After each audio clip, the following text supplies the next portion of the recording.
Bonjour et bienvenue au Centre Écrit de Montréal. Un joyeux sabbat à tous.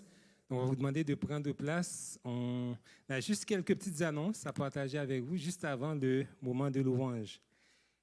On vous rappelle juste la petite consigne concernant les masques. Donc, vous les portez, c'est bien. Donc, quand vous êtes assis, vous pouvez les enlever. On respire mieux. Et si vous chantez, il faut les remettre. Et puis, voilà, si vous vous déplacez aussi dans le bâtiment, par exemple, si vous allez aux toilettes, ça prend votre masque, donc il faut le porter. Et puis, un petit rappel aussi, après le culte, c'est sûr que ça faisait très longtemps qu'on ne s'était pas rencontrés. Donc, après le culte, on aime ça rester pour discuter, jaser avec les amis. Et on vous invite à ne pas oublier les consignes de santé publique quand vous discutez en petits groupes de 3, 4, 5. Donc, si vous n'êtes pas capable d'être à 1,5 m, 2 mètres, donc de porter votre masque. Donc, on continue à veiller les uns sur les autres et on continue à se préserver de ce virus-là. Et vous avez aussi notre option, étant donné que l'entrée ici est assez étroite, si vous voulez discuter un certain temps, on vous rappelle qu'il y a beaucoup d'espace à l'étage. Vous pouvez monter à l'étage, échanger entre vous pendant un certain temps. Donc, c'est sûr que ça fait du bien de se revoir et de discuter les uns avec les autres. On vous rappelle qu'à partir de sabbat prochain, le 12 septembre, donc le culte va commencer, notez-le bien, à 10h30 au lieu de 11h. L'école du sabbat commence, comme d'habitude, à 9h30 à l'étage, mais l'école du sabbat va finir à 10h15 au lieu de 10h30. Donc, l'école du sabbat de 9h30 à 10h15. Ensuite, à 10h30, le culte va commencer ici. Donc, ça, c'est à partir de sabbat prochain, le 12 septembre. Également, à partir de sabbat prochain, on va reprendre nos réunions de prière qu'on avait ici au Centre Il est écrit. Donc, juste après le culte, aux environs de 12h30, on se réunit ici 30-40 minutes pour passer un petit moment dans la prière. Donc, s'il y en a que ça intéresse, à partir de sabbat prochain, donc, si vous voulez rester prier avec nous, donc, je pense que cette temps-ci, on a plus que jamais besoin de passer du temps en prière. Donc, vous êtes les bienvenus si vous voulez passer un petit moment en prière à partir de sabbat prochain, aux environs de 12h30 après le culte. Le prédicateur du jour, c'est le pasteur Patrick Dupuis. C'est un habitué du centre. Il nous vient de la belle région de l'Estrie et on prie que Dieu mette son onction sur lui ce matin afin que son message soit une bénédiction pour chacun d'entre nous. Je vous souhaite un bon sabbat et passez un moment béni et joyeux dans la maison de notre Père.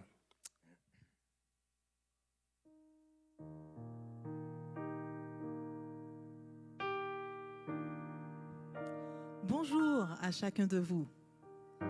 Comment allez-vous? Bien. Je vois vos beaux sourires sous ce beau masque, donc je rends gloire à Dieu. Quel privilège, les amis, de nous retrouver ensemble.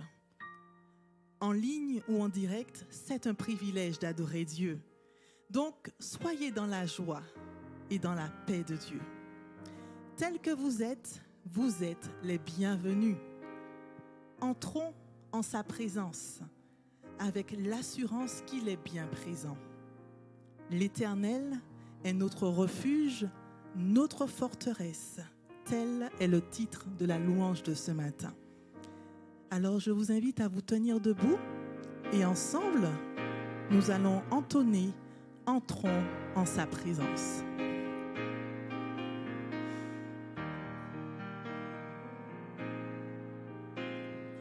Entrons en sa présence. Entrons en sa sainte présence. Soyons disposés en cet instant de louange. Élevons nos mains, élevons nos voix et offrons toute louange à son nom. Encore une fois, entrons en sa présence. Entrons en sa présence.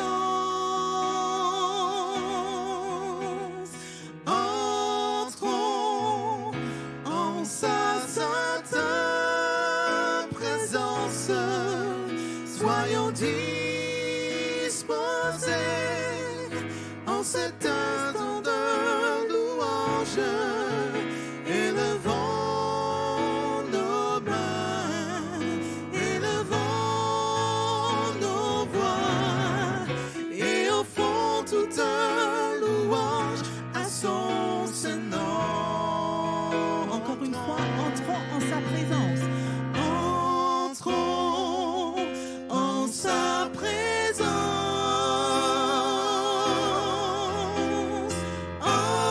Entrons en sa sainte présence.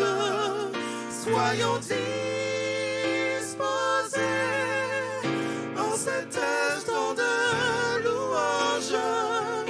Élevons nos mains, élevons nos voix et offrons toute louange à son Saint-Nom. Élevons nos mains, élevons nos voix en ce matin. Élevons nos mains, élevons nos voix et offrons toute louange à son Saint-Nom. Et offrons toute louange à son Saint-Nom, à son Saint-Nom. Et offrons toute louange à son Saint-Nom, à notre Dieu. Et offrons toute louange à son Saint-Nom. Inclinons la tête pour une prière. Éternel, nous voulons venir à toi en ce matin, là où nous sommes, chez nous et au centre qu'il est écrit, avec des remerciements, des louanges. Tu es un Dieu bon, parfait, amour et bienveillant. Et nous ne voulons pas oublier que si nous sommes présents en ce matin, tout est grâce à toi. Merci pour la semaine que tu nous as permise de passer, pour les leçons que nous avons apprises, et que toute la gloire te revienne, car toi seul mérites l'adoration au nom de Jésus. Amen. Voulez-vous rester debout? Il y a un roi dans la Bible qui disait qu'il était heureux d'aller dans la maison de l'Éternel, quand il allait plutôt à la maison de l'Éternel. Qui est ce roi? David. Il a dit, moi, je suis dans la joie. Ça veut dire que je suis trop content quand je vais voir mes amis à la maison de l'Éternel. Êtes-vous dans la joie ce matin? C'est un privilège de venir adorer Dieu. Alors, ensemble, chantons, moi, je suis dans la joie, quand on me dit, allons à la maison de l'Éternel.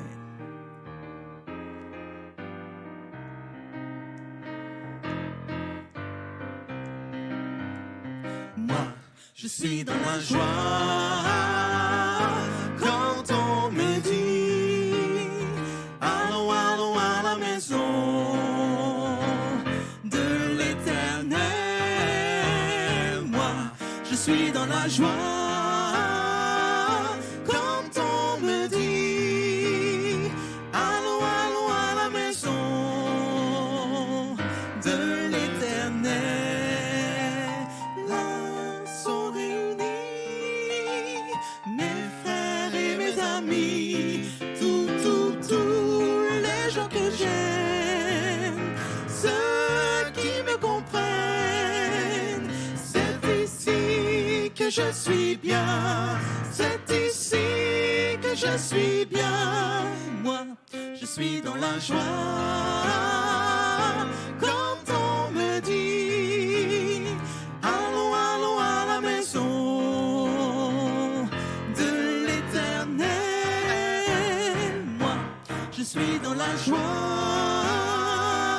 quand on me dit allons, allons à la maison de l'Éternel. Là sont réunis mes frères et mes amis, tous les gens que j'aime, ceux qui me comprennent. C'est que je suis C'est bien. ici. C'est ici que je suis bien. C'est ici que je suis bien. C'est ici que je suis bien. C'est ici que je suis bien. C'est ici que je suis bien. Moi, je suis dans la joie quand on me dit allons, allons à la maison de l'Éternel. Allons, allons à la maison de l'Éternel. C'est quelque chose de voir comment nous sommes toujours motivés de louer l'Éternel.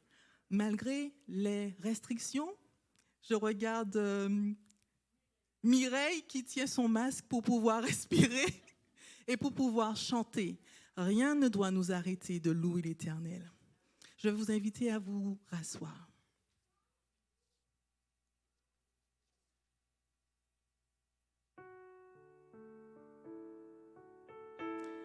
Et si nous sommes prêts plutôt à louer Dieu en dépit de tout, c'est parce que nous voulons qu'il nous ouvre les yeux afin que nous comprenions ce qui se passe autour de nous. C'est le regard de Dieu qui nous permet d'aimer notre prochain de manière inconditionnelle. Le regard de Dieu envers nous qui nous pardonne de nos péchés. Alors, demandons au Seigneur d'ouvrir nos yeux afin que nous puissions comprendre sa parole et la mettre en pratique.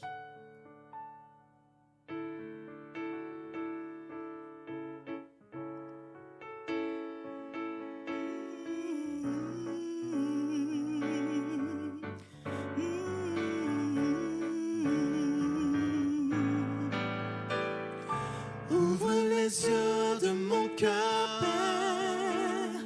Ouvre les yeux de mon cœur. Je désire te voir. Je désire te voir. Ouvre les yeux de mon cœur. Ouvre les yeux de mon cœur. Je désire te voir. Je désire te voir. Élevé au plus haut des cieux, rayonnant de l'éclat de ta gloire, répand ton amour, ta force, alors que nous chantons, tu es saint. Tu es saint, tu es saint, tu es saint, tu es saint, tu es saint, tu es saint, je désire te voir.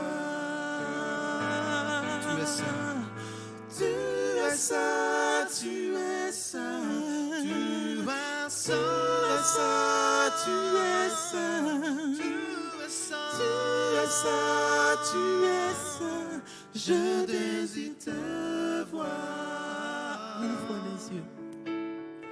Ouvre les yeux de mon cœur, Père. Ouvre les yeux de mon cœur. Je désire te voir. Je désire te voir. Oh, Seigneur, ouvre les yeux de mon cœur, Père. Ouvre les yeux de mon cœur. Je désire te voir. Je désire te voir. Cela me fait du bien d'entendre vos voix. C'est vraiment magnifique de vous entendre chanter. Devinez qui je suis. L'Éternel est. Ce sera à vous de deviner qui il est. À l'origine, alors, ce que nous allons faire, je vais vous poser une devinette et vous allez me donner le nom de ce que je cherche et ainsi nous allons découvrir qui est l'Éternel? À l'origine, je suis une construction médiévale destinée à protéger la population du village. La pierre, un matériel, fut un allié afin de résister aux nouvelles armes de guerre de l'époque. On pouvait même installer des fossés, des murailles ou des tours afin de mieux me défendre. Qui suis-je? Une forteresse. Alors, c'est une image, une illustration des forteresses médiévales d'antan. On voit bien qu'ils ont tout mis en place pour être protégés des attaques extérieures. Qui suis-je? Je suis une tour élevée, placée sur une côte ou un îlot ou à l'entrée d'un port. Je suis muni d'une source lumineuse servant à guider la navigation maritime pendant la nuit. Qui suis-je? Un phare. L'Éternel est un phare. C'est le phare de la Gaspésie. Qui suis-je? Je suis un lieu, un endroit où quelqu'un qui est poursuivi ou menacé peut se mettre à l'abri. On peut m'utiliser également pendant ou après les randonnées en montagne. Qui suis-je? Un refuge. L'Éternel est mon refuge. J'ai choisi ces 3 illustrations afin que nous puissions mieux comprendre ce que veut dire l'Éternel ma forteresse, l'Éternel ma lumière, l'Éternel mon refuge. Car Dieu est un Père, un château, une forteresse vers lequel nous pouvons accourir, quel que soit le danger ou l'imprévu dans notre vie. Il peut nous défendre contre toutes les attaques de l'ennemi. Sans sa lumière, sans sa parole, nous serions perdus. Il est un refuge accueillant, bienveillant sur le chemin de notre vie. N'est-ce pas merveilleux d'avoir un Dieu ainsi? Le psaume 46 que nous allons lire ensemble, les versets 2 et 3 déclarent, 2 à 4 plutôt, Dieu,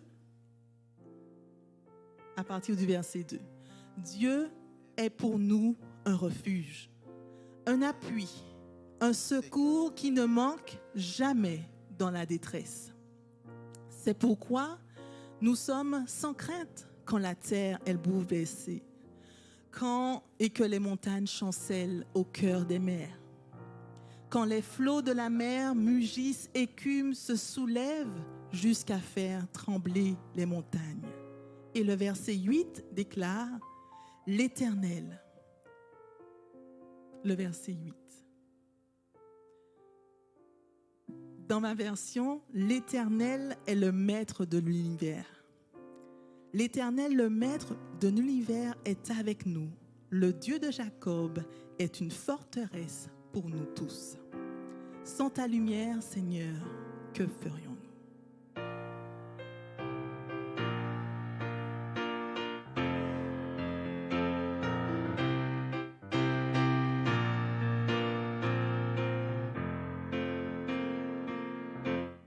Sans ta lumière, Seigneur, que ferions-nous dans ce monde perdu au large, dans les brouillards, au creux des vents? Sans ta lumière, Seigneur, où irions-nous dans ce monde? La mer est immense. Sans ta présence, que ferions-nous? Comme un phare dans la nuit, tu brilles sur tes enfants, tu nous guides vers le port de ton amour. Comme un phare dans la nuit, tu brilles sur tes enfants, tu nous guides vers le port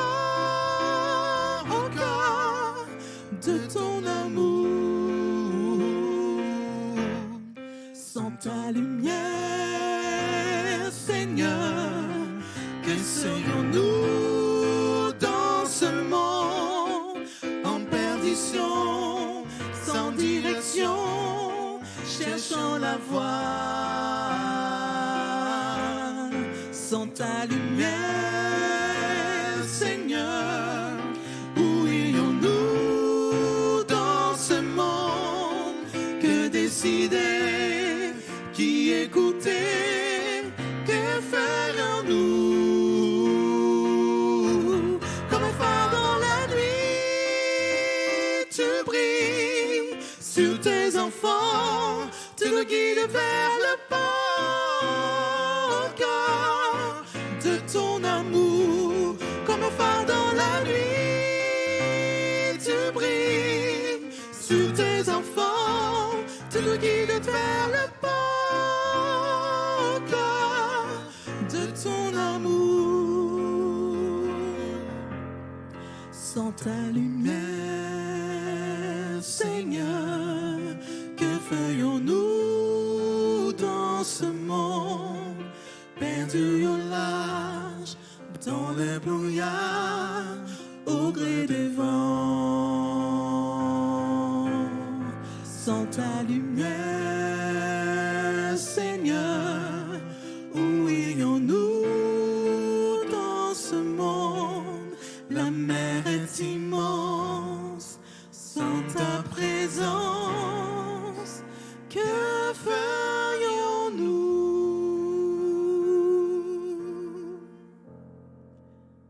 Que ferions-nous sans la présence de Dieu dans nos vies? Nous serions sans direction. Mais le psaume 9, le verset 10 et 11 déclare: L'Éternel est un refuge pour l'opprimé, un refuge au temps de la détresse. Ceux qui connaissent ton nom se confient en toi, car tu n'abandonnes pas ceux qui te cherchent, ô Éternel. Amen. Et en ayant Dieu comme refuge et abri, nous sommes dans le calme et l'assurance dans le cheminement de nos vies. Souhaitez-vous vivre avec cette assurance? Demandons à Dieu de nous couvrir de ses ailes, de nous guider par sa lumière. Car même si les océans se déchaînent, on peut les traverser avec Dieu. Alors je vais vous inviter à vous mettre debout pour ce dernier chant.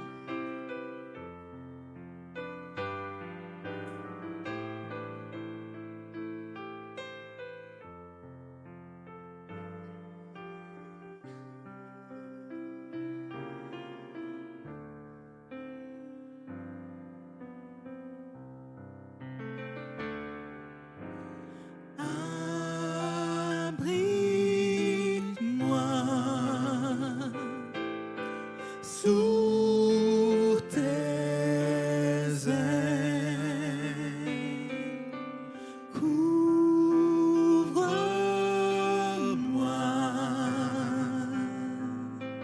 par ta main puissante, même si les océans se déchaînent, je les traverserai avec toi. Père, tu domines les tempêtes. Je suis tranquille car tu es là. Je suis tranquille car tu es là.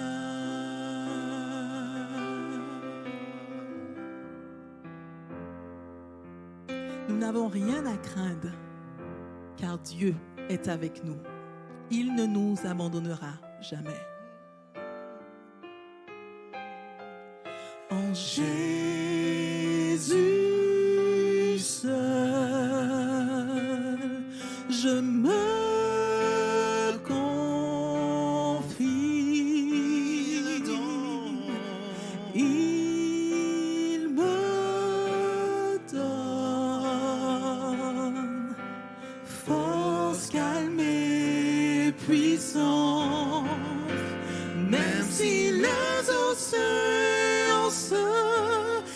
chaînes, je les traverserai avec toi.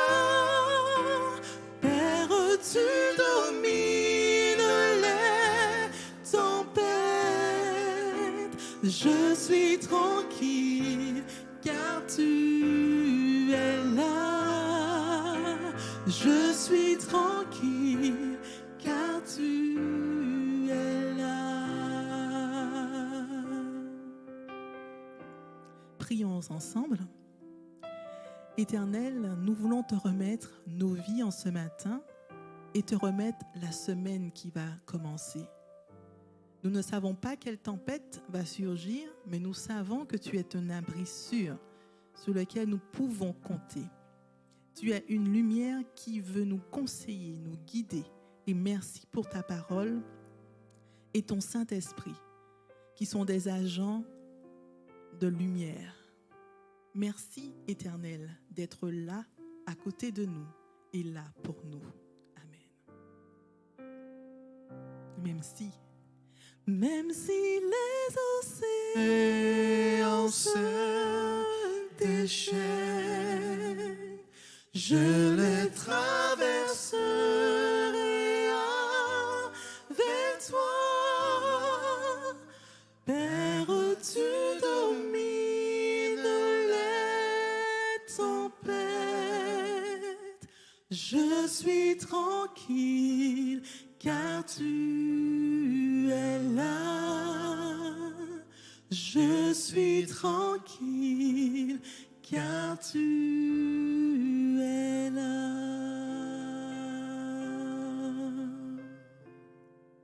Vous pouvez vous asseoir.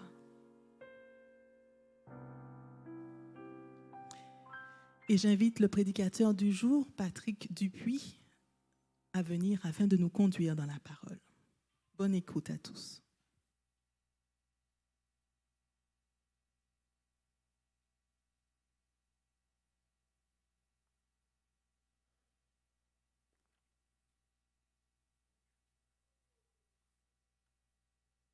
Bonjour à tous. Bienvenue au Centre Télétécrit de Montréal. Je vais en profiter pour me souhaiter moi-même la bienvenue puisque je suis votre invité aujourd'hui. Salutations des églises de Sherbrooke et de Stokely-Sud.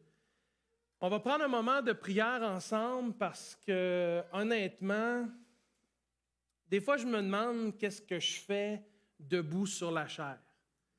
Je veux dire, si Dieu est capable de travailler, de parler à travers un âne, ça dit tout. Alors, aujourd'hui, par la folie de la prédication, je veux vous encourager. Mais si Dieu n'est pas avec nous, c'est en vain qu'on est ici ensemble. Alors, on va prendre un moment pour inviter la présence de Dieu. Prions. Père éternel, on est venu dans cette salle parce qu'en quelque part, on a besoin de quelque chose et ce quelque chose vient de toi. Et seulement toi est en mesure de l'octroyer. Alors, pas parce qu'on le mérite, pas parce qu'on est bon, pas parce qu'on est parfait, mais c'est parce qu'on reconnaît qui nous sommes, notre grand besoin de toi. Alors, donne-nous, Seigneur, ton esprit. Viens et parle à chacun d'entre nous selon nos besoins aujourd'hui. C'est notre prière au nom du Christ. Amen. Je ne sais pas pour vous, là, mais la pandémie, ça m'a rentré dedans. Puis solide à part de ça. Je l'ai eu là comme un coup de pelle d'en face. Je ne sais pas pour vous aujourd'hui, mais moi, présentement, là, je suis fatigué. Je suis fatigué mentalement, puis j'ai l'impression que ma fatigue mentale a un effet néfaste sur ma santé physique. Déjà que ma santé physique, c'était pas fort. Parce que comme vous voyez, je suis en surplus de poids. Alors moi, ma question, c'est de savoir pourquoi vous êtes venus au Centre Télétécrit aujourd'hui. Puis ceux qui sont à la maison, sur Zoom, je vous salue, mais honnêtement, en toute honnêteté, Zoom, je n'ai jusqu'ici aussi. Plus capable. Puis j'ose dire tout haut ce que peut-être plusieurs pensent tout bas, mais le fait d'être ici ensemble, c'est quelque chose qui m'a tellement manqué dans ma vie spirituelle. Puis la Bible dit que celui qui est debout ne prenne garde de tomber. Puis quand on s'est retrouvés, chacun renvoyé chez nous en confinement, j'ai eu des moments d'introspection, j'ai eu des hauts et des bas dans ma relation avec le Seigneur. Je me suis découvert comme je ne me connaissais pas, dans un nouveau contexte où, par obligation, j'ai été forcé de sortir de ma zone de confort, de sortir de ma routine, puis de m'adapter à une nouvelle réalité. Et je n'ai pas de gêne, je n'ai pas d'honte à vous dire que, par moments, j'ai perdu mes repères. Je ne sais pas pourquoi vous êtes venus ce matin. Moi, je sais pourquoi je suis venu à l'Église. Vous pourriez dire, « Ah, ben écoute, tu es venu parce que Claude, il t'a envoyé un texto il y a je ne sais pas combien de semaines pour te dire qu'il y avait une disponibilité pour un prédicateur à Il est écrit. » Entre autres, c'est vrai que c'est un plaisir pour moi de partager avec vous la parole de Dieu. J'aime parler et j'aime Dieu. On met les deux ensemble, ça va de soi. Sauf que si vous me demandez en toute honnêteté, en toute transparence, dans toute ma vulnérabilité, pourquoi je suis ici aujourd'hui dans l'Église, je pense que vous avez probablement vos propres raisons d'être ici aujourd'hui. Moi, je suis ici aujourd'hui parce que j'ai besoin que Dieu me dise, encore une fois, à nouveau, que peu importe ce qui se passe, Dieu ne va jamais m'abandonner. Moi, c'est la raison pour laquelle je suis venu ici aujourd'hui. Si Jésus passait par les portes, puis il viendrait vers moi, puis il me disait, « Patrick, à 2 mètres de distance, pas sûr que Jésus garderait 2 mètres de distance. Il n'aurait peut-être même pas besoin de masque. Mais pourtant, la Bible nous a dit que tant si longtemps qu'on ne fait pas de compromis avec notre foi, de se soumettre aux lois, au gouvernement, aux entités. D'ailleurs, je vais ouvrir une parenthèse, je vais essayer de ne pas trop en ouvrir pour rester dans le cadre de notre message. Il y a quelqu'un dans l'Église qui est venu me voir et m'a dit, « Patrick, les masques, ils veulent nous contrôler. C'est un complot. » Peu importe vos opinions là-dessus, là. Peu importe vos opinions là-dessus. Tant si longtemps que le gouvernement nous demande de faire des choses qui ne sont pas en contradiction avec l'enseignement biblique, il n'y en a pas de problème. Il n'y en a pas de problème. Donc, prêtez-vous au jeu par souci des uns et des autres, tant si longtemps que ce qu'on nous demande de faire, ce n'est pas en contradiction avec l'enseignement du Christ. C'est mon grain de sel là-dessus. Je ferme la parenthèse. Pourquoi vous êtes venus à l'Église aujourd'hui? Depuis le 31 août, officiellement, je ne suis plus à l'emploi de la Fédération des Églises adventistes du 7e jour du Québec. J'avais demandé un congé sabbatique d'1 année supplémentaire pour fin d'études. Ça n'a pas été approuvé. Comme vous le savez, je suis au doctorat à l'Université de Sherbrooke, puis j'étudie les bienfaits de la spiritualité sur la santé. Puis j'ai accepté un poste à l'hôpital en Estrie, hôpital de Granby de Cowansville, comme intervenant en soins spirituels. Puis on vient de me donner une permanence à temps complet. Puis, parle, jase, au travail, on rencontre du monde. Écoutez, le CIUS de l'Estrichu, c'est 18 000 employés, donc je n'ai pas fini de rencontrer du nouveau monde. Mais je me suis rendu compte que des fois, les relations au travail avec les collègues, c'est superficiel. Il y a un monsieur de l'hygiène et de la salubrité que je vois peut-être 4-5 fois par jour, mais on se dit tout le temps 2-3 mots, mais ça ne veut pas vraiment rien dire. C'est vraiment « Hey, salut! Comment ça va? Ça va bien? Toi? Bonne fin de semaine? Hey, il fait beau dehors! » C'est des conversations qui ne veulent rien dire si ce n'est de reconnaître l'existence de l'autre puis d'avoir une certaine civilité envers ceux qui croisent notre chemin. Sauf que moi, je suis quelqu'un qui dit bonjour à tout le monde au travail. Si tu passes à côté de moi, je dis bonjour. L'endroit le plus compliqué pour moi, c'est l'ascenseur. Parce que dans l'ascenseur, il y a une loi non écrite qui dit que tu fais le piquet, tu regardes le mur, tu ne dis rien. Surtout en temps de pandémie, c'est encore plus compliqué. Mais moi, je ne suis pas capable. Les silences, il y a un malaise là-dedans. Fait que dans l'ascenseur, je dis bonjour. Quand la porte ouvre, je sors, bonne journée, attention à vous, et ainsi de suite. Fait que je dis bonjour à tout le monde. Puis le monde, là, 99,9% du temps, savez-vous ce qu'ils me répondent quand je leur dis « Hey, salut, comment ça va? » Qu'est-ce que vous pensez qu'ils me répondent? Ça va bien. La majorité du monde sont préprogrammés pour répondre « ça va bien ». Puis moi, des fois, j'ai juste le goût de leur répondre « Vous êtes toute une gang de menteurs. » Vous êtes toute une gang de menteurs parce que vous n'avez des problèmes. Puis c'est pas vrai que ça va bien dans votre vie. Puis si ça va bien à 100%, là, ben vous devriez être debout sur votre chaise, les deux mains en l'air, en train de remercier Dieu. Fait que peut-être vous êtes venu ici aujourd'hui parce que vous avez une souffrance en dedans. Peut-être que vous êtes venu ici aujourd'hui parce que vous avez de la peine en dedans. Peut-être que vous êtes venu ici aujourd'hui parce que vous êtes découragé en dedans. Peut-être que vous êtes venu ici aujourd'hui parce que vous avez des questions qui demeurent sans réponse, puis le seul endroit où vous vous êtes dit ça valait la peine de vous tourner, c'est vers Dieu. Je ne sais pas pour quelle raison vous êtes assis ici. J'espère de toute grâce que vous n'êtes pas assis ici parce que vous êtes obligé. Ben, peut-être toi, là, tu aurais aimé ça dormir un petit peu plus longtemps, puis maman elle a dit « Ah ouais, le bol de céréales, on s'en va à l'église. » Ah, c'est toi qui as dit « On s'en va à l'église. » Ah ben là, c'est encore mieux ça. C'est encore mieux ça. Je suis content que tu me dises ça. J'espère que vous n'êtes pas ici parce que vous vous sentez obligé de l'être, parce que si vous ne venez pas à l'église, vous vivez de la culpabilité. Alors la question se pose, pourquoi vous êtes venu ici? Est-ce que vous êtes venu ici pour donner ou est-ce que vous êtes venu ici pour recevoir? Je pense que c'est un peu des deux. Moi, un matin, quand je suis rentré dans les portes, la première idée qui m'est venue dans la tête, c'est « Patrick, tu as donc besoin de Dieu dans ta vie. » Puis l'autre pensée qui m'est venue dans la tête, c'était de commencer à parler avec le Seigneur et de dire « Seigneur, j'ai rien à te donner qui vaille. » Et c'est comme si le Seigneur il parle à mon cœur et il me dit « Ce que je veux que tu me donnes, c'est toute ta personne. Viens et donne-moi toute ta personne. Le reste, je m'en occupe. »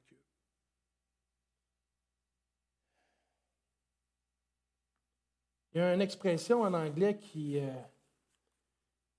se dit comme suit « Never say never ». Avez-vous déjà entendu ça, « Never say never » ? Ne jamais dire jamais. Ne jamais dire jamais. Ça vous est déjà arrivé, ça? Moi, des fois, je parle, puis je parle, puis je parle, puis après ça, je réfléchis un petit peu. Fait que souvent, moi, ça m'est arrivé de dire jamais, jamais, jamais je vais faire ça. Voyons donc, c'est pas moi ça. Jamais je vais être de même. Je ne suis pas capable de faire ça. Ça n'a pas d'allure. Ça me représente pas. Jamais je vais agir de cette façon-là envers cette personne-là. Jamais je vais être pris dans cette situation-là. Jamais je vais avoir ce problème-là. C'est pas moi, ça, c'est les autres. Peut-être toi, par exemple. Mais pas moi. Jamais.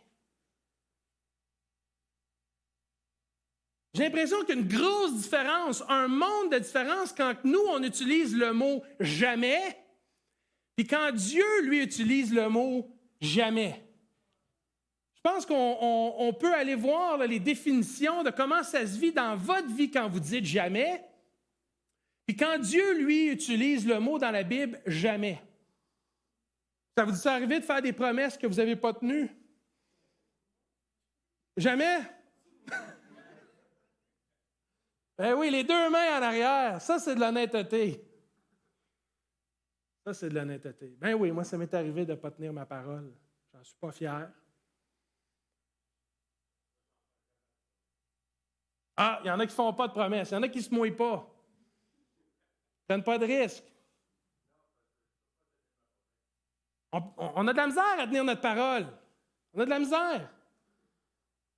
Ma femme, elle voulait que je répare quelque chose dans la maison. J'ai dit, mon amour, arrête de me demander de réparer ça. Tu n'es pas obligé de me le rappeler à tous les 6 mois.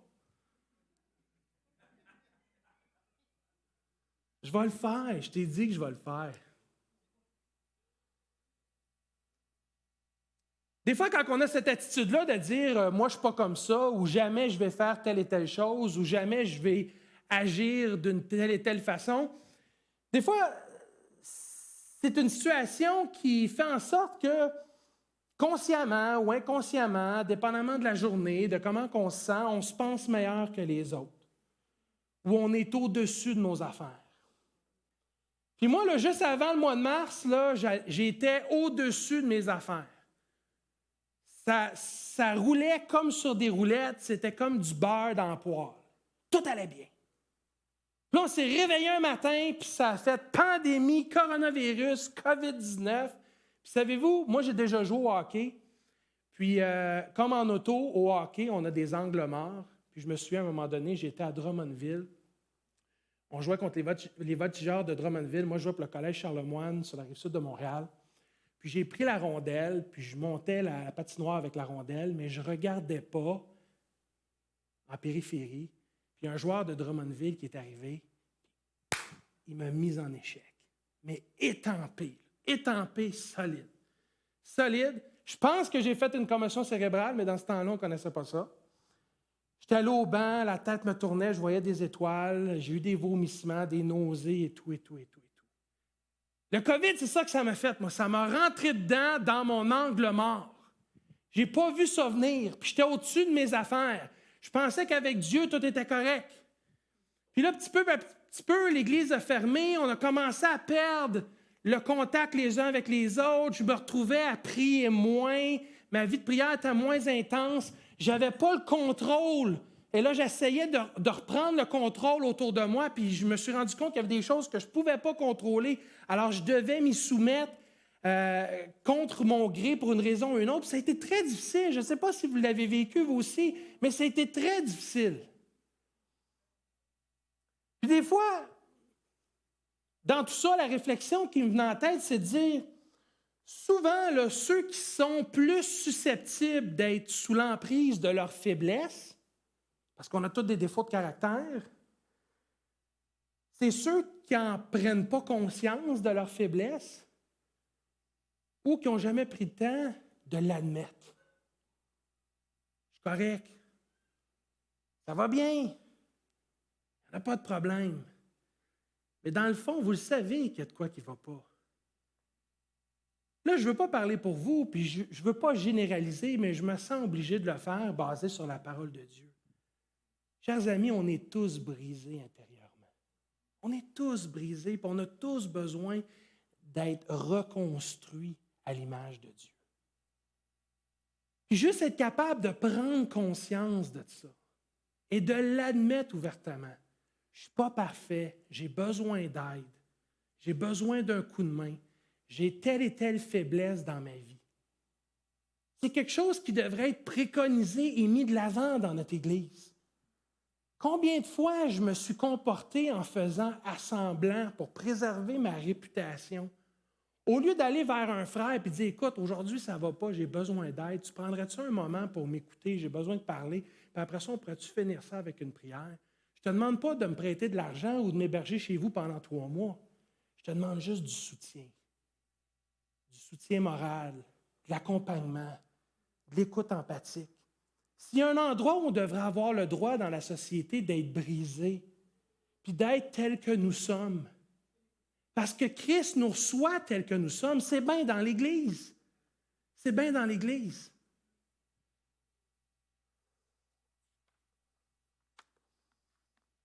Peut-être aujourd'hui, vous êtes là-dedans. Peut-être aujourd'hui, en dedans de vous, vous n'êtes pas fiers de ce que vous êtes. Vous n'êtes peut-être pas fiers de certains gestes que vous avez posés. Vous n'êtes peut-être pas fiers de certaines choses que vous avez dites. Puis ça vous pèse. Moi, ça m'arrive. Je ne vous dirais pas que c'est un problème de santé mentale. Je ne suis pas rendu là. Mais des fois, ça me pèse. Je trouve ça lourd. Je me sens inadéquat comme conjoint, mari. Des fois, je ne me sens pas à la hauteur comme papa de 4 enfants, 2 gars, 2 filles. Des fois, je ne me sens pas à la hauteur de l'appel pastoral que j'ai reçu.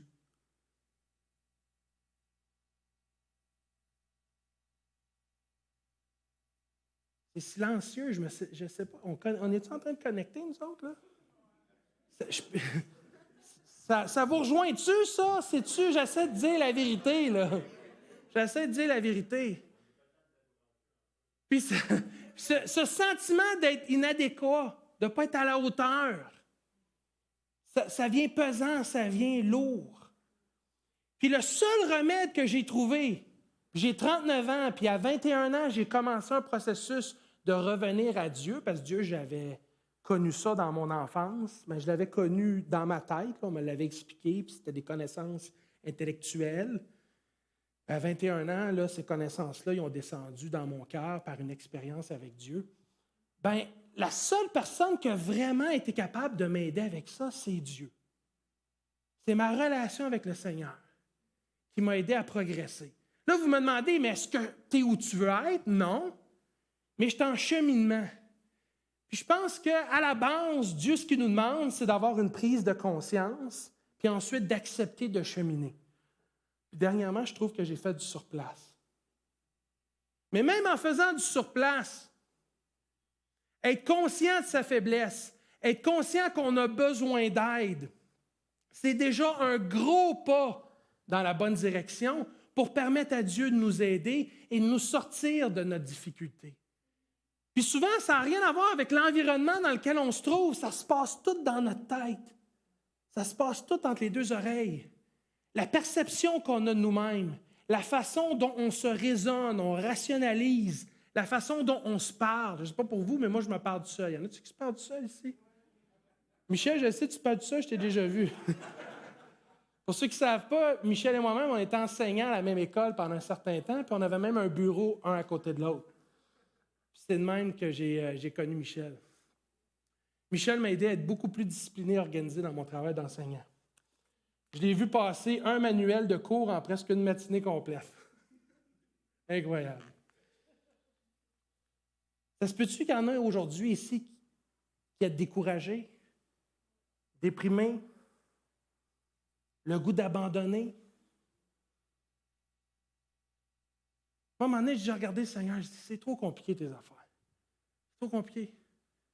C'est trop compliqué. J'ai l'impression que la barre est tellement haute que j'y arriverai jamais. Puis Dieu m'a dit, je ne te demande pas de faire. Mais comment ça, tu ne me demandes pas de faire? Tout le monde que je côtoie, ils me disent, hey, pour être un bon chrétien, il faut que tu fasses ci, il faut que tu fasses ça, il faut que tu fasses ci, il faut que tu fasses ça. Non, Jésus dit, je te demande d'être. D'être quoi? D'être en relation avec moi.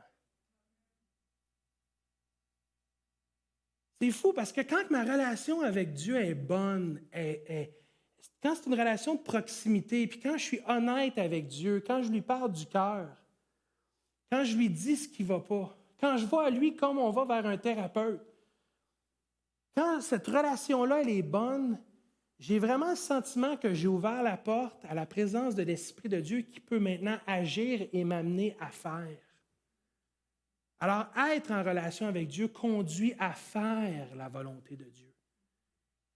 Mais si vous êtes déjà découragé, déprimé, puis vous avez le goût d'abandonner, puis vous mettez de la pression sur ses épaules pour faire au lieu d'être, bien là, vous allez vous compliquer la vie.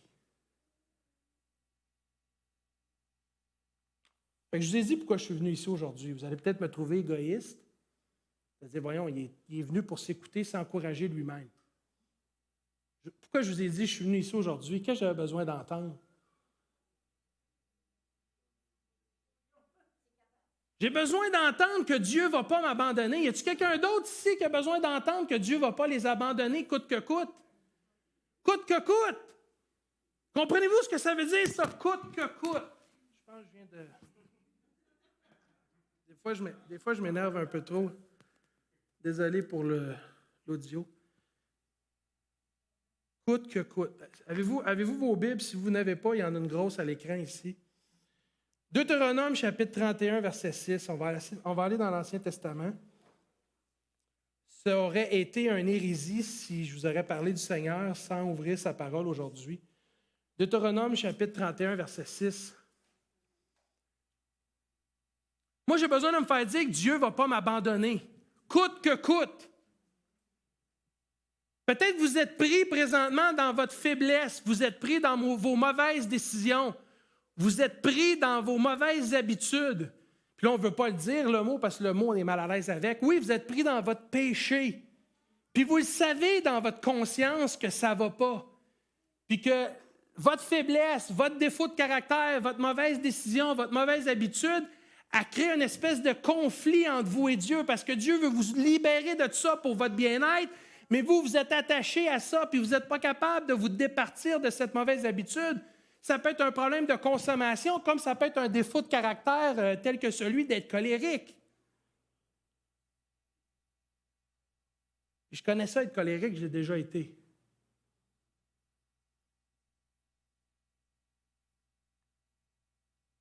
Je vais ouvrir une autre parenthèse. J'ai vu des vidéos dernièrement passer là, avec tout le mouvement Black Lives Matter aux États-Unis. J'ai vu comment les policiers se sont comportés avec George Floyd, entre autres. Puis moi, ce qui m'a dérangé dans tout ça, c'est que je me dis, hey, il n'y avait pas du monde qui regardait autour. C'est qui la gang de pas allumés qui ne sont pas intervenus? Puis moi, je me suis senti tellement mal quand j'ai écouté cette vidéo-là que je me suis dit, j'étais un peu comme Pierre. Quand ils sont venus l'arrêter dans le jardin de Gethsémani, qu'est-ce qu'a fait Pierre? Il a sorti l'épée de son fourreau et il a commencé à se battre. Ils ont dit, il n'y a personne qui va prendre Jésus là, en état d'arrestation. Voyons donc, c'est mon maître, c'est mon sauveur, c'est mon Seigneur.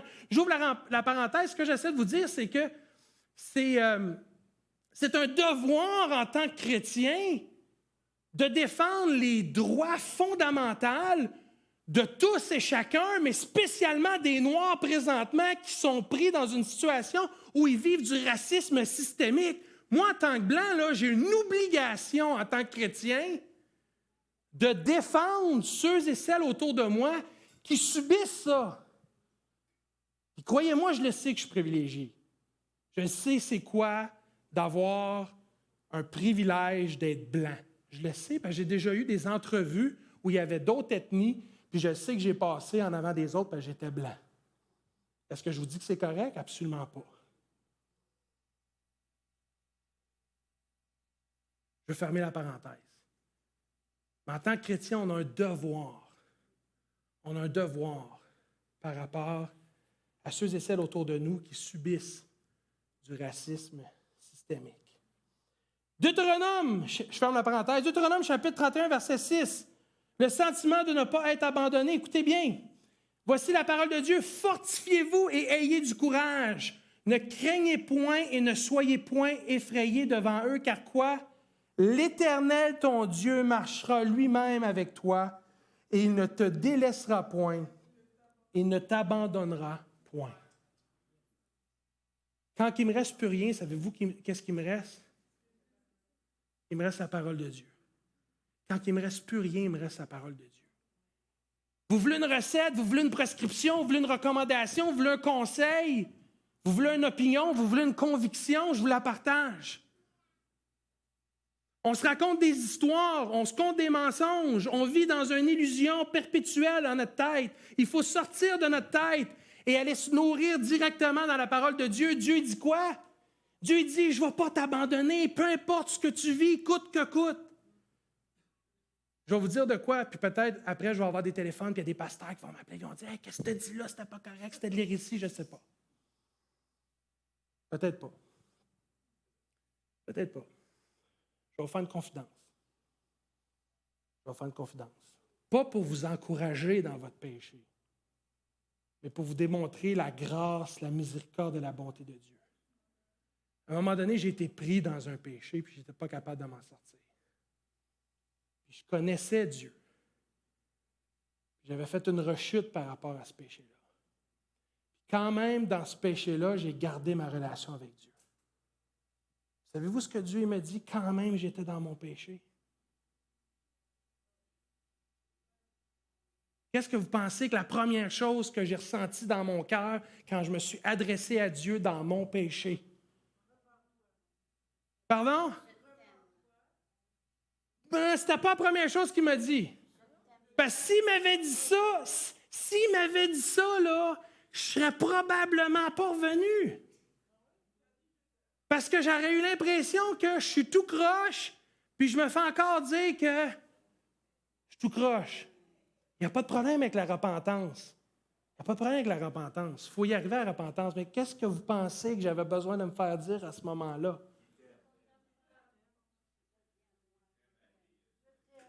Je t'aime!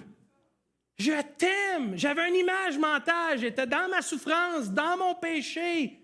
Je savais que ce n'était pas correct. Le Saint-Esprit m'avait déjà convaincu dans mon cœur que ce n'était pas correct.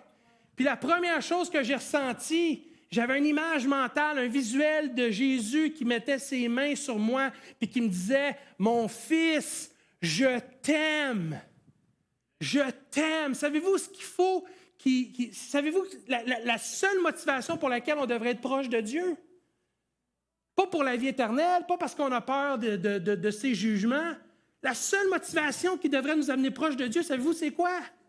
C'est l'amour! C'est l'amour! Puis là, moi, je me dis, comment tu peux m'aimer malgré ça, puis ça? Comment tu fais m'aimer quand même? Dieu n'est pas capable de ne pas vous aimer. Il n'est pas capable. Est-ce qu'il est déçu quand vous faites quelque chose de pas correct? Oui. Est-ce qu'il y a des conséquences à notre désobéissance? Des fois oui, des fois non. Des fois, il y a des conséquences parce que les conséquences, il faut y faire face. Des fois, sont moins pires parce qu'on n'est pas traité selon nos péchés, nous dit la Bible. Puis je ne suis pas en train de vous dire ça pour vous donner carte blanche, de dire « Allez-y, péchez. Quand vous allez pécher, Dieu va vous dire qu'il vous aime.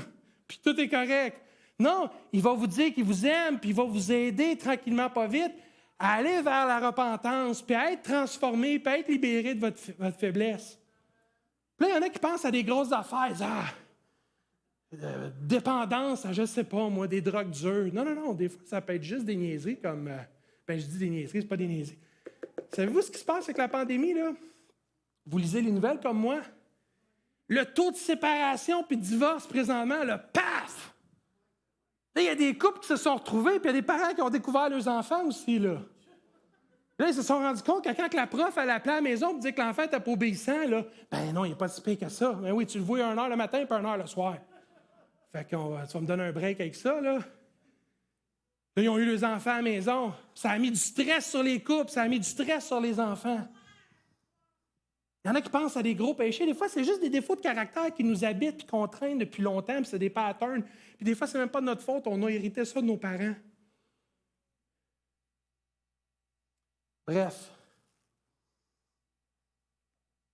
Hébreux chapitre 13, verset 5.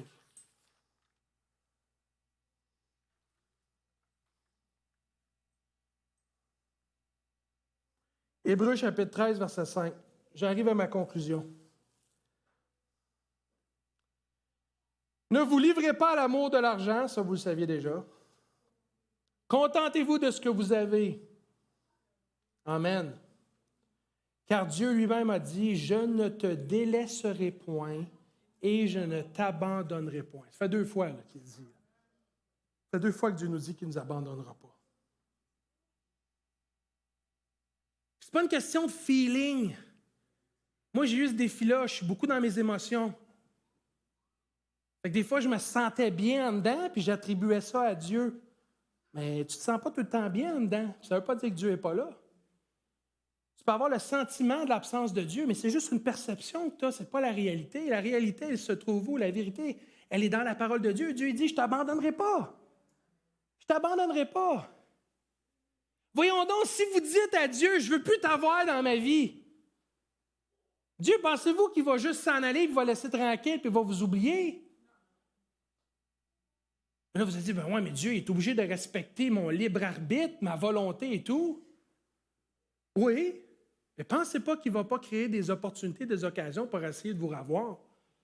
Moi, si mon enfant devait me renier, là, il ne voulait plus rien savoir de moi, j'essaierais de différentes façons de le ramener en réconciliation avec moi, si ce n'est de passer par ses amis ou quelqu'un de la famille.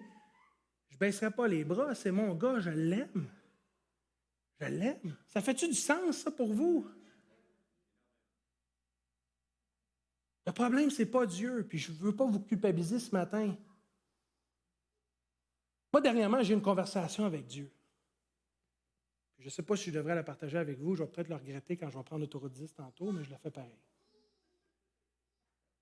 J'ai dit à Dieu, tu n'es pas correct. Là, il y en a qui vont dire, mais non, tu ne peux pas parler à Dieu comme ça, tu ne peux pas dire à Dieu qu'il n'est pas correct. Moi, je dis à Dieu tout ce que je pense. Dieu le dos large, avez-vous ça que Dieu le dos large? Oui, on lui doit respect, révérence, adoration, Dieu 3 fois saint et tout, je suis d'accord avec ça. Mais moi, ma relation avec Dieu, là, elle est enracinée dans l'authenticité. J'ai dit ce que je pense, puis je pense ce que je dis. C'est pas correct. C'est trop dur, le salut. Trop compliqué. Moi, je n'ai pas demandé de venir au monde. Je viens au monde, je suis pris dans le péché, puis je passe ma vie à combattre le mal. Puis je m'époumonne, puis je m'épuise à faire ça. Savez-vous ce que Dieu m'a répondu? Savez-vous ce que Dieu m'a répondu? Il m'a répondu, tu n'as rien compris. Tu n'as rien compris du salut. Je ne t'ai pas demandé de te battre. Je t'ai demandé de venir à moi. Je t'ai demandé de t'abandonner à moi parce que moi, je ne t'abandonnerai jamais. Le gros problème qu'on a dans le christianisme, là, je parlais de ça avec ma femme, des fois, je disais, voyons, tu ne trouves pas que des fois, c'est dur être chrétien, on est tout le temps en train de se battre, on a des tentations. Là, je disais, si j'étais Dieu, là, aussitôt que tu déclares que tu as accepté Jésus comme sauveur et seigneur de ta vie, tu n'as plus de problème. Tu ne devrais plus être tenté. Tu devrais tout de suite, le lendemain matin, tu te réveilles, tu es parfait, c'est réglé. Plus de tentation. Tu vis dans une bulle. Tu vis dans une bulle. Mais c'est pas ça, c'est parce que Jésus il veut nous transformer, il veut qu'on grandisse, il veut qu'on vive de la foi et de la confiance. Donc, on doit passer des moments désagréables, on doit vivre des épreuves et des difficultés, c'est le lot de l'humanité. Je n'avais pas compris. Je faisais trop par moi-même. Puis la pandémie est arrivée, puis elle me l'a prouvé. J'avais des solutions humaines à plein de problèmes qui nécessitaient des solutions divines. Puis quand la pandémie est arrivée, c'était comme un chien dans un jeu de quilles. Mon château de cartes s'est effondré. Puis Dieu m'a rappelé, écoute, c'est l'abandon le secret, c'est de choisir de s'abandonner à Dieu à 100%. Pas à 97,8, ça ne marche pas, ça. Pas à 99,9. C'est 100%. La solution. Comme le don de Christ à la croix qui était 100% sans réserve. Fait que des fois, nous autres, on dit jamais je vais faire ci, jamais je vais faire ça, je vais réussir, je vais m'arranger avec mes problèmes, je vais trouver mes propres solutions, je n'ai pas besoin d'aide, ça va être correct, tout est beau, je m'occupe de tout ça. Quand nous, on dit jamais, ce n'est pas de la même façon que Dieu dit jamais. Sentez-vous abandonné? Avez-vous vécu du rejet dernièrement? Avez-vous l'impression qu'on vous a laissé tomber? Avez-vous l'impression que Dieu est loin? Avez-vous l'impression que vous ne ressentez pas son amour comme vous l'avez déjà ressenti? Avez-vous l'impression que Dieu n'est pas là et il ne prend soin pas de vous, de vos problèmes? Avez-vous l'impression que Dieu ne veut pas vous sortir de votre faiblesse? C'est justement ça, c'est des impressions. Parce que la parole de Dieu le dit, Dieu ne vous abandonnera jamais. Jamais. Et où la preuve de ça? Souvenez-vous ce qui est arrivé dans Luc chapitre 22. Luc chapitre 22, Jésus est assis au dernier repas, commence à leur parler, là. Écoute, 24 heures plus tard, il allait être sur la croix, ou plus ou moins, là. Là, il a regardé, il a dit, vous allez tous m'abandonner. Il y en a un qui va nous trahir, on ne dira pas de nom, Judas.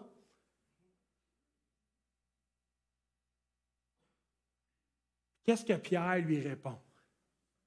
Hein? Moi, Pierre, je l'aime parce que moi et Pierre, on aurait été de même. De même. Lui, il aurait sorti son épée, moi, j'aurais sorti mon bat de baseball. Si vous voulez vous en prendre à Jésus, let's go, on y va. On part le party dans le jardin de Gethsemane. Il était colérique, Pierre. Il était fier, il était fort. Il faut être fort. Là. Moi, j'ai regardé des émissions à Discovery Channel là, sur des pêcheurs qui travaillent sur des bateaux. Je ne ferais même pas 2 heures sur le deck. C'est incroyable comment ces gars-là sont forts, persévérants, disciplinés. Là. C'est du travail dangereux. Imagine-toi à l'époque de Jésus. Là. Il n'y avait pas de CSST dans le projet. Là. Il n'y avait pas de mesures de sécurité. Pierre, c'est quoi qu'il dit à Jésus au repas? Quand Jésus dit qu'ils vont tous l'abandonner. Il dit, pas moi! Jamais! Jamais! Je vais aller en prison avec toi, puis en plus d'aller en prison, je vais aller jusqu'où? Il a dit, je vais aller jusqu'à la mort, misère, aussitôt qu'il s'est fait crucifier. Chut, il est parti. Fait que nous, quand on dit jamais, ça ne veut pas vraiment dire jamais. Parce qu'on n'est pas capable de tenir notre parole. Par nous-mêmes, on n'est pas capable. Et quand Dieu dit jamais, c'est pas la preuve qu'on a dans la Bible. La plus belle preuve qu'on a dans la Bible, que quand Dieu dit qu'il ne va jamais t'abandonner, c'est la résurrection. Parce que par la résurrection, avez-vous déjà lu la Bible? Avez-vous déjà lu la Bible? Là, il y a des affaires là-dedans qui sont dures à croire. Quand tu lis ça, là, la première fois, tu te dis « Wow! C'est quelque chose, là. Hey!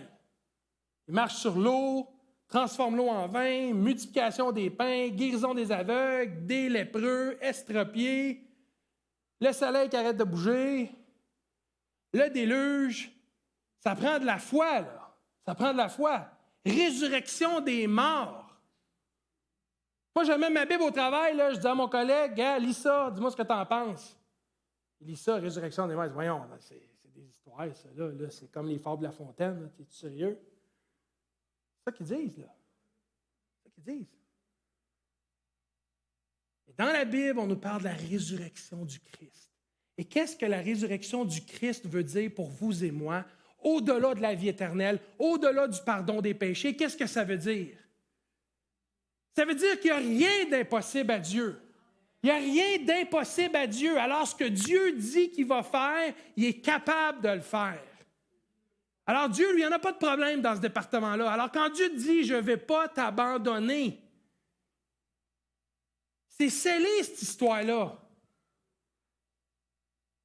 Si tu ne te trouves pas dans le royaume de Dieu, là, tu ne pourras pas pointer Dieu du doigt et dire « c'est de ta faute ». Ça va être toi qui vas avoir choisi volontairement de sortir de sa main et de t'éloigner de lui pendant qu'il te poursuit et te dit « Hey, je veux te laisser une deuxième chance. Alors reviens, je t'aime, je te pardonne, je veux prendre soin de toi aujourd'hui, demain, après-demain, pour l'éternité. » Pourquoi? Parce que moi, le Seigneur, l'Éternel, ton Dieu, moi, le Christ qui a donné ma vie pour toi, pour pardonner tes péchés et te donner l'espérance de la vie éternelle, moi, je ne t'abandonnerai jamais. Amen.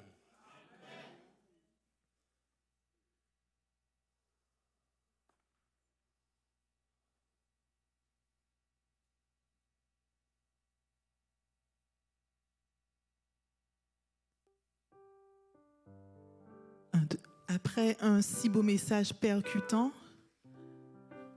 l'Éternel nous dit « Ne crains rien, je t'aime, je suis avec toi ». Nous ne sommes jamais tout seuls. Nous allons nous lever et chanter ensemble « Ne crains rien, je t'aime ».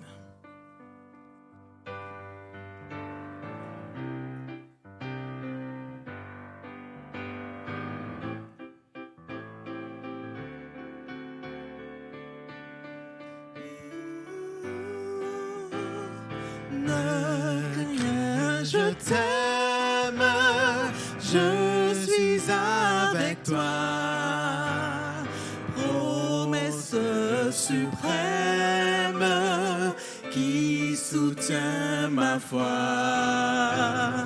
La sombre vallée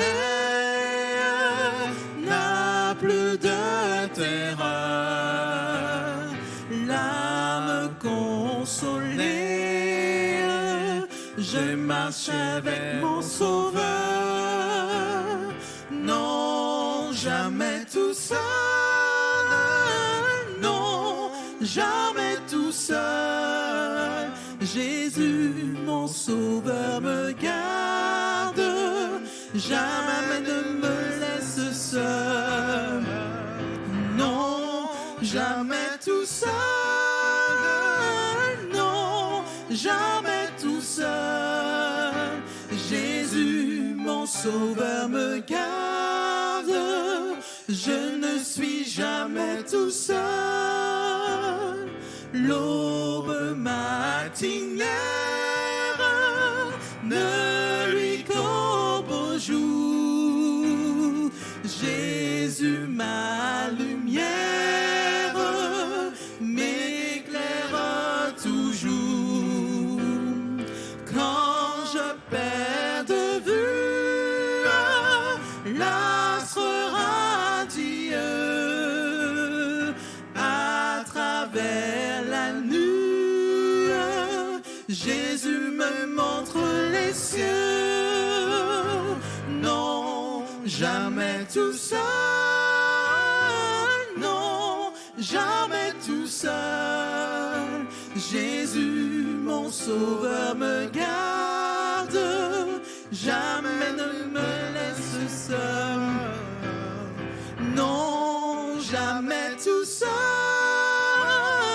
non, jamais tout seul. Jésus, mon sauveur, me garde, je ne suis jamais tout seul. Les dangers accourent, subtils, inconnus, de près ils m'entourent, plus près Jésus, qui dans le voyage me redit c'est moi.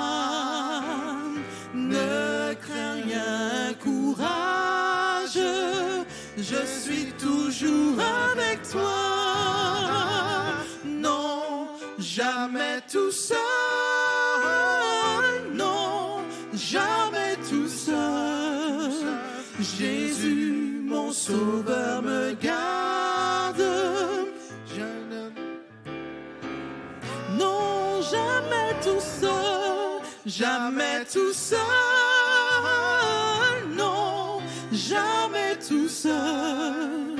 Jésus, mon sauveur, me garde, je ne suis jamais tout seul.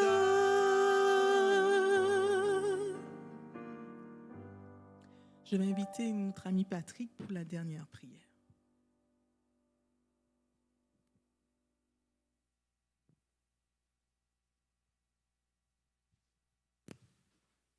Prions.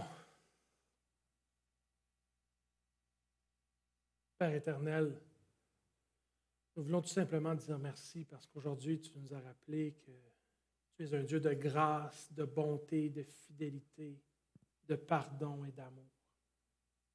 Seigneur, certains d'entre nous, on a un genou à terre, peut-être même deux. D'autres sont étendus, Seigneur, et ont de la difficulté à se relever. Père, on n'a pas besoin que tu sois dur avec nous. On veut te connaître pour ce que tu es, alors qu'on t'a déjà découvert à travers Jésus. Seigneur, viens à notre rencontre, malgré nous-mêmes, et aide-nous à nous relever. Souffle à notre oreille que tu nous aimes. Souffle à notre oreille, Seigneur, que tu ne nous délaisseras point. Souffle à notre oreille, Seigneur, que tu ne nous abandonneras jamais. Et permets, Seigneur, que ces paroles puissent croître en nous, fleurir et porter du fruit à la gloire de ton nom. Que nous puissions reconnaître ton amour, répondre à cet amour, parvenir à la repentance et à l'obéissance parce que nous t'aimons, à cause que toi, tu nous as aimés le premier. Bénis-nous en ce sabbat, donne-nous le Saint-Esprit, Seigneur. Accorde-nous tout ce dont nous avons de besoin pour cette semaine à venir. Et en toute chose, nous choisissons de te faire confiance. C'est notre prière au nom du Christ. Amen. Vous pouvez vous asseoir. Et nous vous souhaitons, au nom du Centre Il est écrit, encore un bon sabbat. L'Éternel ne vous abandonnera jamais. Donc vous pouvez sortir en respectant les consignes sanitaires et à sabbat prochain.